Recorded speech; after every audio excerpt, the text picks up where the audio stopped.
There is another important feature of transfer functions that we've not looked at yet, which is called a transport delay, a lag, a dead time, or a time delay. All four of these terms are synonymous.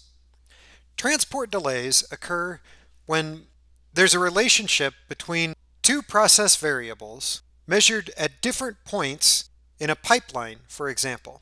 Suppose y at t measures perturbations in a property of a fluid flowing in a pipeline at point 2. Maybe y at t measures perturbations in the temperature of the fluid.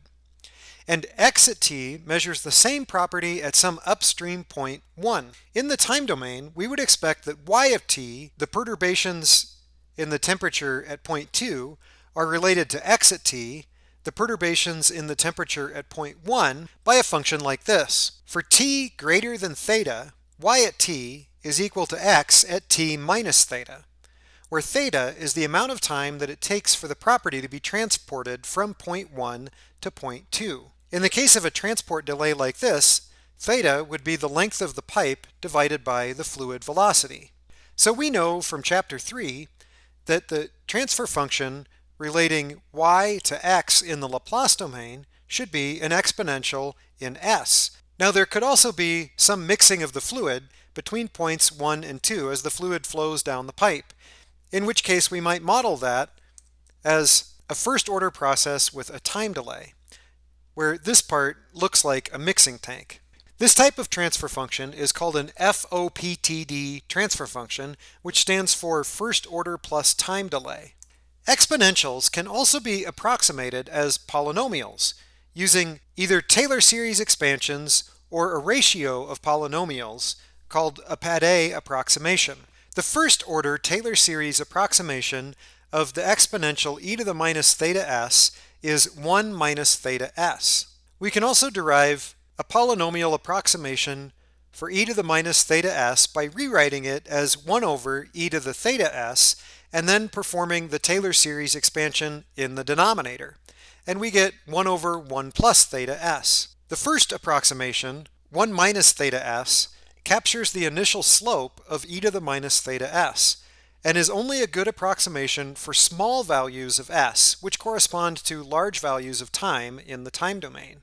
This approximation, 1 over 1 plus theta s, captures the behavior much better in the limit as s goes to infinity, that is, the limit as t goes to 0. The pad approximations provide an even more accurate approximation for e to the minus theta s, and they rely on ratios of numerator and denominator polynomials. Pad approximations can be constructed with any order polynomial in the numerator and denominator. These two are called the 1-1 approximation and the 2-2 approximation because this is a ratio of first order polynomials and this is a ratio of second order polynomials. The plot A here shows in the broken line the true behavior of a step input to a time delay in the time domain, and the corresponding step input to the 1-1 pad approximation and the 2-2 pad approximation. You can see that neither of these two approximations accurately capture the short timescale behavior, but they do capture the behavior at longer time. The plot shown in B is the step response of a first order plus time delay model where the time delay is approximated by either the 1-1 approximation or the 2-2 approximation. This is only showing very early times before the first order process has reached its asymptote. But you can see that when a relatively small time delay is combined with a first order process, the 1-1 and 2-2 pad approximations for the time delay component result in pretty reasonable predictions of the time domain behavior, represented by the thin solid line here.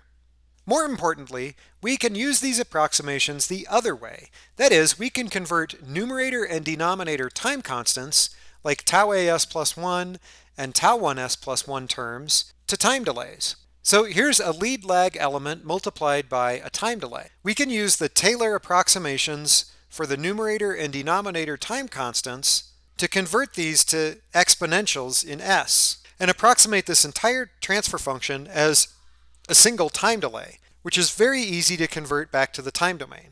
So far we've talked about first order and second order processes And we've introduced the idea that we can have time constants in the numerator. The behavior of higher order transfer functions really gets no more complicated than the behaviors that we've already seen for first and second order transfer functions. So if we have a higher order transfer function and we write the time constants in descending order of magnitude, so tau1 is the largest time constant and tau3 is the smallest time constant, then we know that when we go back to the time domain, each of these time constant terms is going to correspond to an exponential decay, as long as all of the time constants are positive. We might want to approximate the behavior of this more complicated transfer function as an FOPTD model. To do that, we could take the numerator time constant and approximate it as a time delay, using, for example, the Taylor series expansion approximation. Then we could take the largest time constant in the denominator and retain that term. That largest time constant in the denominator is going to represent an exponential term in the time domain that is the slowest to decay. Therefore, the largest time constant in the denominator will dominate the dynamic response in the time domain. Next, we'll take 1/2 of the next largest time constant, tau2, and we'll add it to the largest time constant. The other 1/2 of this time constant we will approximate as a time delay. Finally, tau3, and if they exist, other smaller time constants, maybe tau4, tau5, tau6, we will make all of those into time delay approximations. If we do this to simplify a complicated transfer function, we're using what's called Skogestad's half rule. We call it the half rule because we're using half of the second largest time constant as a time delay and the other half as a time constant. The resulting FOPTD approximation of this complicated transfer function has just one time constant in the denominator, tau1 plus tau2 over 2, and one time delay in the numerator, which contains the original numerator time constant, tau2 over 2, and tau3. Or we might decide we want to retain two denominator terms. In this way, we can derive what's called an SOPTD, or second order plus time delay model, also using Skogestad's half rule. In this case, we retain the largest time constant in the denominator, and we add 1/2 of the third largest time constant to the second largest time constant. We make the remaining 1/2 of that time constant a time delay combined with the numerator time constant.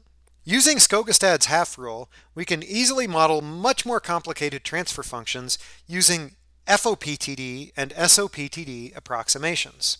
How well do these approximations work? Let's find an FOPTD model using the Taylor series of the exponential to approximate this transfer function. The numerator term we will approximate as e to the minus 0.1s. We'll retain this largest first order term. The next largest denominator term we'll use the Taylor series to approximate as e to the minus 3s. The smallest time constant in the denominator will also be approximated as a time delay. So using just Taylor series approximations, or the Taylor rule, we come up with this FOPTD model. We could also derive a similar FOPTD model of the same transfer function using the Skogestad half rule. Again, we'll convert the numerator time constant to a time delay.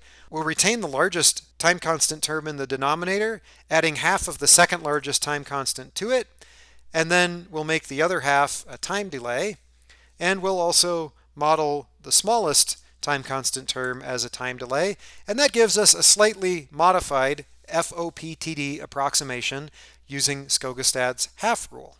Now, which of these approximations, either the Taylor approximation or the Skogestad approximation, is better? Well, to find out, let's plot the unit step response of the original transfer function with the Taylor series and the Skogestad approximations.